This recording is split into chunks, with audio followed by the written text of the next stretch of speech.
The Toymaker and the Bird by Pamela Allen. Once upon a time there was a man who lived all alone in a little house in a dark forest. He carved toys from the wood of the trees. He was called the Toymaker. The Toymaker could play the most beautiful music. It was as if he had magic fingers.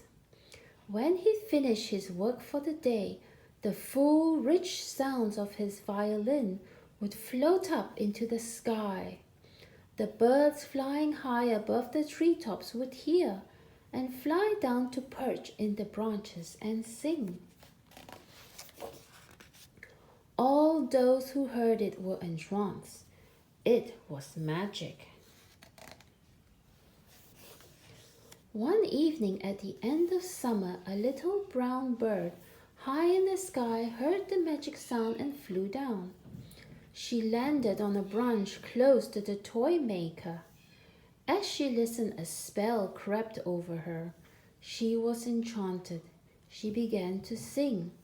Her voice was so pure and perfect that all the birds stopped to listen. Together, the little bird and the Toymaker made a sound that caused the trees to shiver and murmur in wonder. All through autumn and into winter, the little bird stayed close to the Toymaker.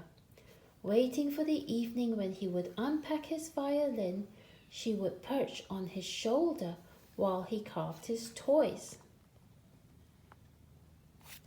Or sit on a branch while he gathered wood from the forest. Every evening they would join together to make the wondrous sounds that only they could make, and all the birds would gather to listen. How tiny and perfect she is, he thought. The forest had been dark and cold all winter, but one day when they were out together, a little warm spring sunlight filtered through the dense canopy from above. Then the spell was broken and the little bird remembered the great open sky. Her heart skipped a beat. She dreamt she was flying, floating, gliding, twirling and diving high above the trees. They came to a river, and above the river could be seen the sky, clear and bright in the afternoon sun. Suddenly the little bird left the shoulder of the Toymaker and flew high above the swirling water. She flew up and up until she was just a tiny speck. The Toymaker called and called, come back, my love." But there was no answer, only the sound of the river. Spring gave way to summer with no sign of the little bird and no sound from the violin. Instead, the Toymaker sat outside his little house on an old chair weaving. Once a single bird flew down but didn't stay. She wondered what he was making. Then one evening there she was. She sang and sang. The Toymaker picked up his violin, and the joyous sounds they made together soared high above the trees. All the birds gathered around. The trees leaned in a little closer. Even the moon shone brightly in celebration.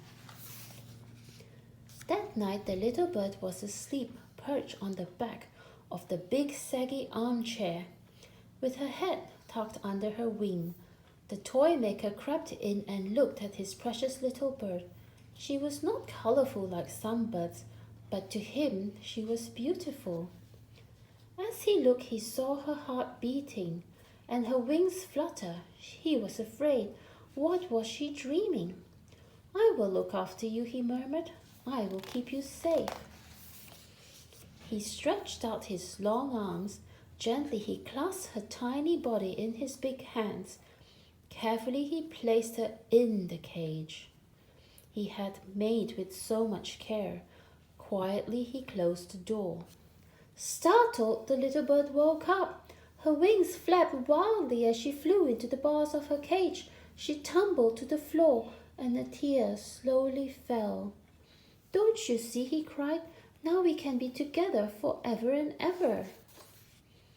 Next morning he took her with him into the forest. And in the evening, when he unpacked his violin and began to play, the birds flew down from the sky to listen. The sounds he made were rich and full, but not a sound came from the little brown bird. The Toymaker looked after his little bird as though she were a princess. He gathered her favorite berries from the forest, and he took her with him wherever he went.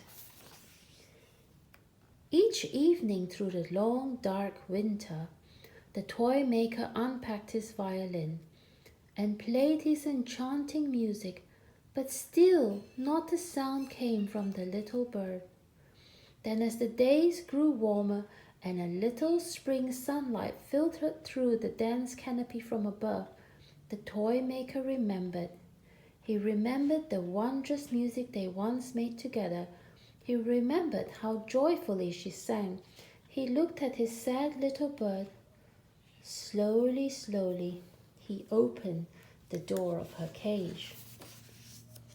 In a moment she was gone, flying high above the trees. And although he waited and waited, he never saw her again. The